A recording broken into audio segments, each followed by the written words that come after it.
بسم الله الرحمن الرحيم الحمد لله رب العالمين اللهم صل على سيدنا محمد الفاتح لما أغلق والخاتم لما سبق الناصر الحق بالحق والهادي إلى صراطك المستقيم وعلى آله حق قدره ومقدار العظيم. Assalamu alaikum. Nous renouvelons notre ziyara à chacun d'entre vous en ce moment solennel et béni de la prière du vendredi. Nous rendons grâce à Allah, le Très-Haut, lui qui a dit « Si vous êtes reconnaissants, assurément, je vous accorderai davantage. » L'un des fondements les plus importants de la relation entre le serviteur et son Seigneur est la confiance absolue en Allah. En effet, croire en Allah est une chose, mais placer sa confiance en lui en est une autre, plus profonde encore.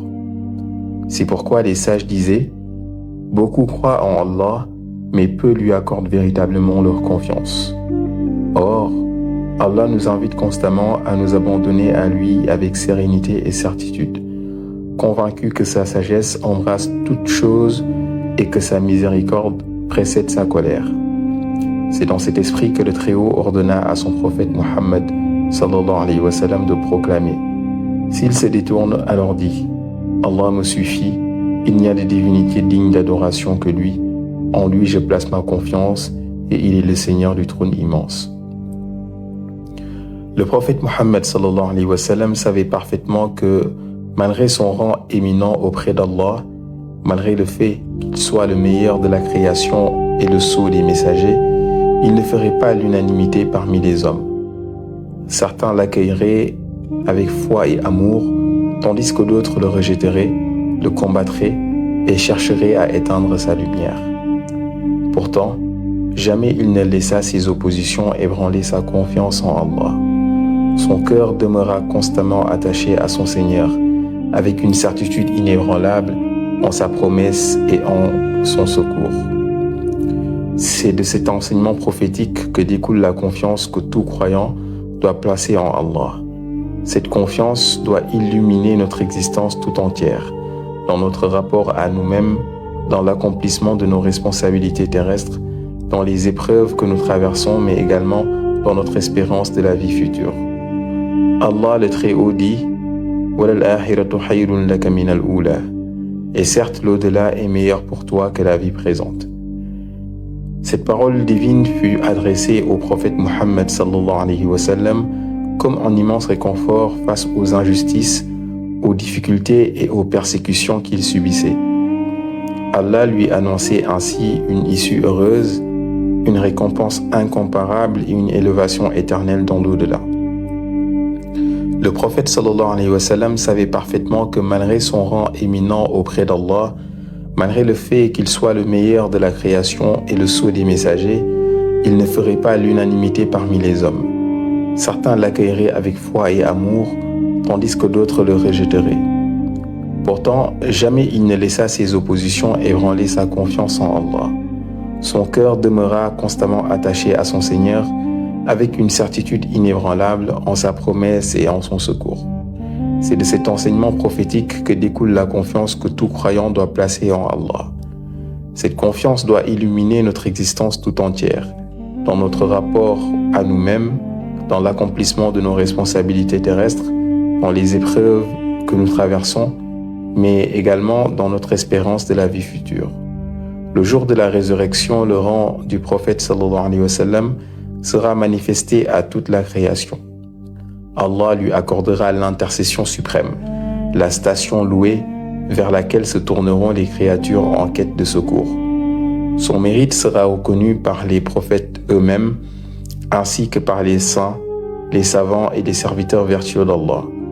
La confiance en Allah constitue ainsi l'un des trésors les plus précieux accordés aux croyants, aussi bien dans cette vie que dans la vie future. Celui qui place sincèrement sa confiance en son Seigneur verra Allah lui ouvrir les portes de sa miséricorde, l'accompagner dans ses épreuves et le guider vers ce qui est bénéfique pour lui, ici-bas comme dans l'au-delà. Lorsque l'être humain quitte ce monde, son âme entre dans le monde du barzakh, où elle demeure sous le décret et la miséricorde d'Allah. Toutes les œuvres accomplies durant la vie terrestre les prières, les actes de bienfaisance et les efforts consentis pour obtenir l'agrément divin seront examinés par celui qui est le juge suprême. Voilà pourquoi il est indispensable de cheminer vers Allah avec sincérité, d'œuvrer pour obtenir son agrément et de nourrir une confiance absolue en lui. Car celui qui se remet à Allah ne sera jamais abandonné. Et celui qui place son espoir en sa miséricorde trouvera auprès de lui le salut, la paix et la félicité éternelle. Un sage parmi les hakim avait un jour dessiné 3 points devant ses disciples. Le premier point représentait Allah. Le deuxième, la tombe. Et le troisième, la vie d'ici-bas. À travers ces 3 points simples, il souhaitait résumer toute la réalité de l'existence humaine. Lorsqu'on l'interrogea sur le premier point, celui qui symbolisait Allah, il répondit: nous devons tous emprunter le chemin qui mène à Allah avant qu'Allah ne nous rappelle à lui. Car quelle que soit notre situation, notre rang ou notre condition, nous finirons inévitablement par comparaître devant lui. Concernant le deuxième point, celui qui représentait la tombe, il dit: profitons de notre vivant pour y déposer des œuvres vertueuses avant d'y être déposés nous-mêmes. Car quelles que soient nos occupations et nos ambitions, nous finirons tous par rejoindre notre demeure terrestre. Puis, évoquant le troisième point, celui qui symbolisait la vie présente, il déclara: quittons ce monde par le détachement avant qu'il ne nous quitte lui-même. Car cette vie est éphémère et nul ne pourra s'y maintenir éternellement. À travers ces 3 enseignements, ce sage résumait toute la condition humaine, notre origine, notre destination et le chemin qui les relie.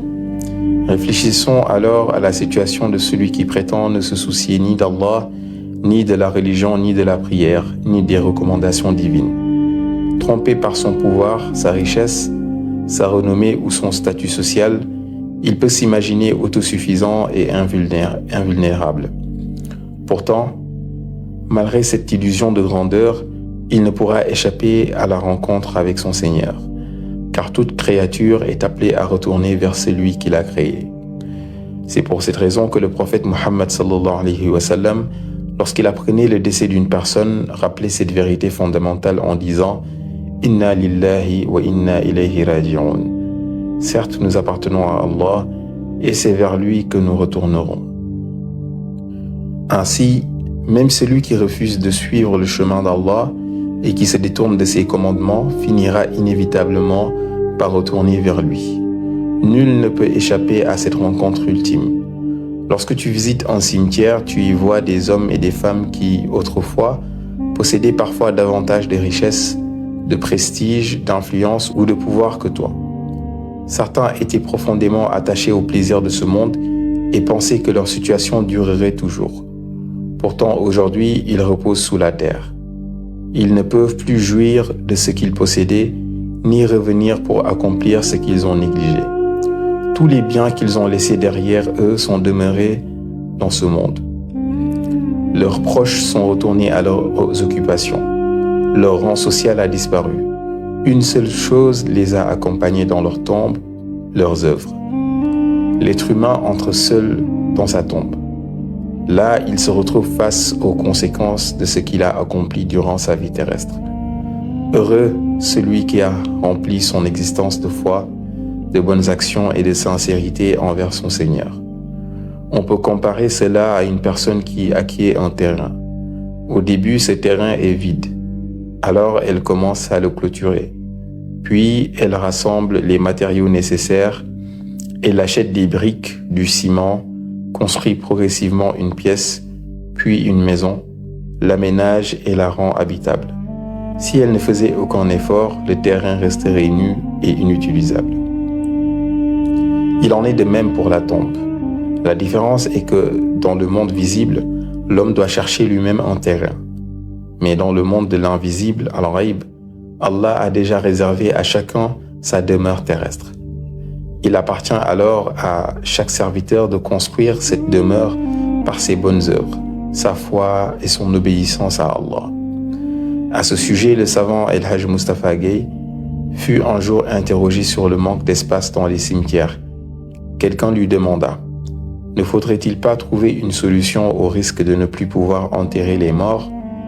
Connaissant la profondeur de sa sagesse, il répondit simplement que celui qui pose cette question attende sa mort. S'il plaît à Allah, il sera enterré comme tout le monde. Certaines personnes prirent cette réponse à la légère, sans en saisir la portée. Pourtant, le savant voulait enseigner une vérité profonde. Il rappelait que sa mission était d'orienter les hommes vers Allah et de leur enseigner le droit chemin.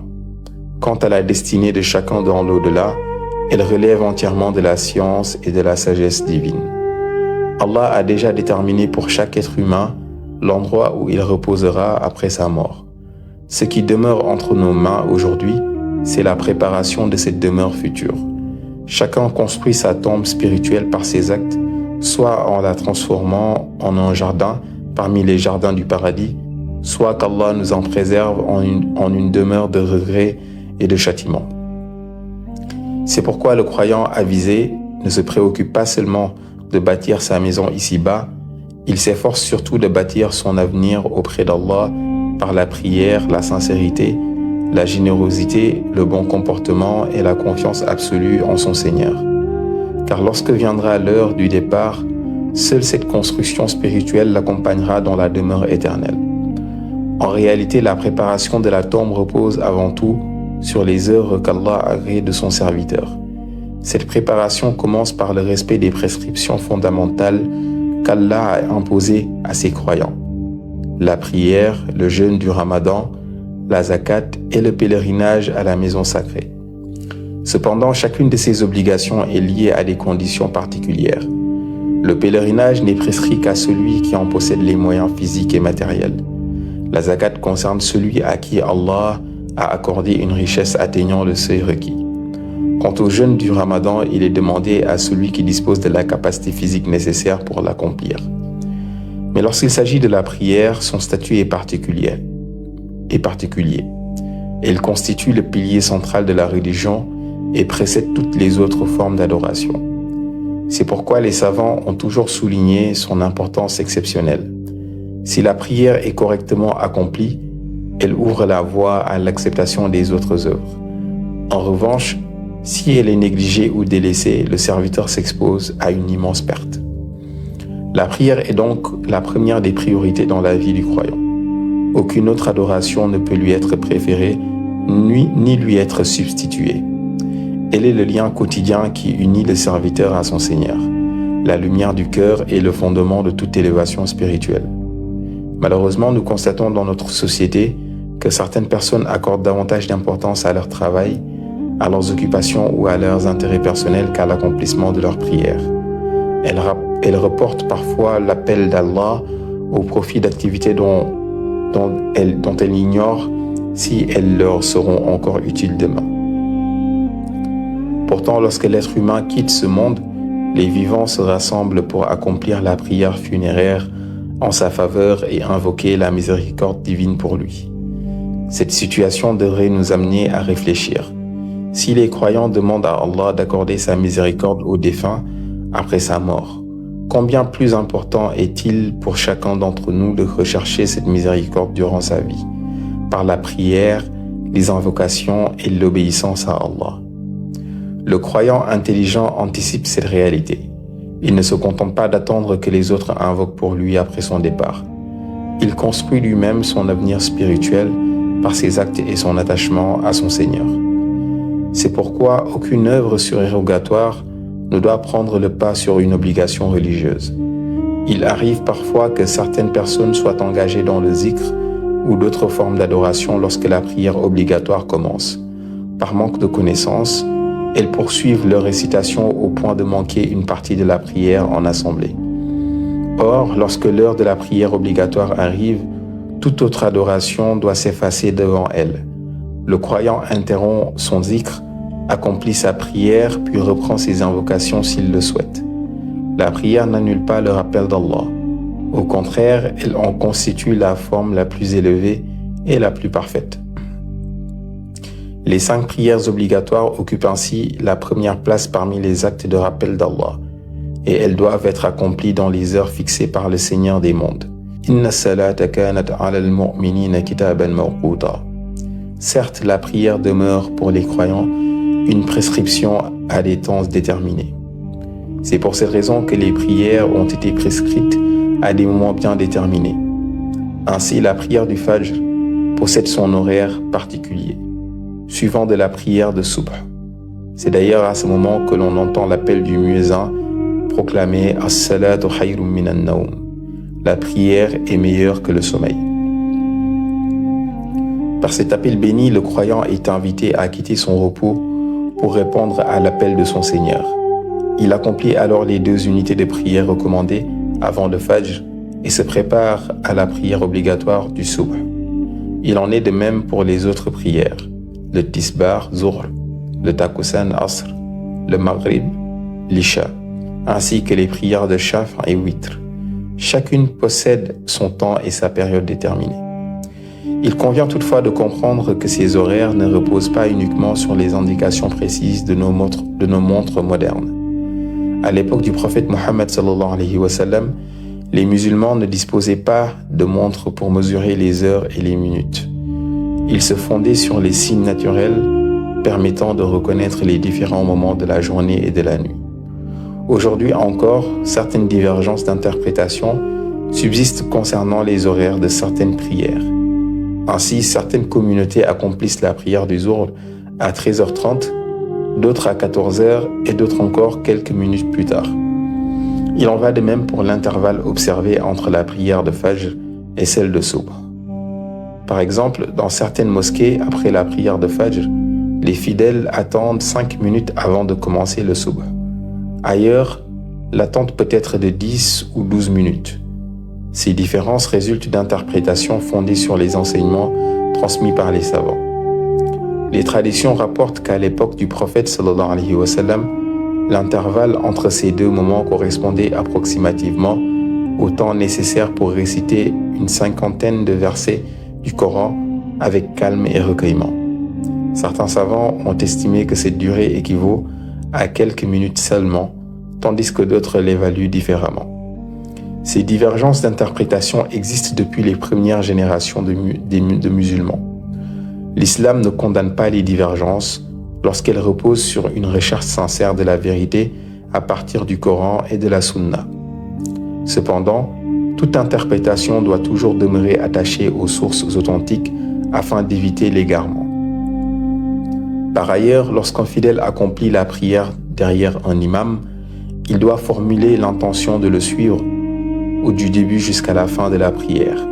Si l'imam commet une erreur et la corrige, notamment pour la prosternation de réparation sujoud as-sahw, qu'elle soit effectuée avant ou après le salut final, les fidèles doivent le suivre. Lorsque l'imam prononce le salut final, Assalamu alaikum wa rahmatullah, la prière est alors achevée. C'est pourquoi il est recommandé aux imams de faire preuve de sagesse et d'équilibre dans leur direction de la prière. Ils ne doivent être ni excessivement rapides, ni inutilement longs. Ils doivent également tenir compte des personnes âgées, des malades, des travailleurs fatigués et de tous ceux qui prient derrière eux. Le prophète Mohammed sallallahu alayhi wa sallam recommandait la modération dans la récitation afin de ne pas imposer une difficulté aux fidèles. La fonction d'imam ne consiste pas à démontrer l'étendue de sa mémorisation du Coran, mais à conduire les croyants dans une adoration accomplie avec sérénité, humilité et recueillement. Ainsi, même une personne qui ne connaît que quelques sourates ou quelques versets peut diriger la prière si elle remplit les conditions requises et qu'aucune personne plus qualifiée n'est présente. L'essentiel n'est pas la quantité de versets mémorisés, mais la sincérité de l'adoration et le respect des règles de la prière. Lorsque l'heure de la prière arrive et que l'imam habituel est absent, celui qui possède les connaissances nécessaires peut prendre sa place afin que la prière soit accomplie. Car en réalité, nous ne prions pas pour l'imam, nous prions pour Allah, Seigneur des mondes. Qu'Allah nous accorde la compréhension de sa religion, nous aide à mettre en pratique ses recommandations, nous fasse bénéficier de la bénédiction du prophète Mohammed sallallahu alayhi wa sallam et nous couvre de sa miséricorde au jour du jugement. Assalamu alaikum wa rahmatullahi ta'ala wa barakatuh.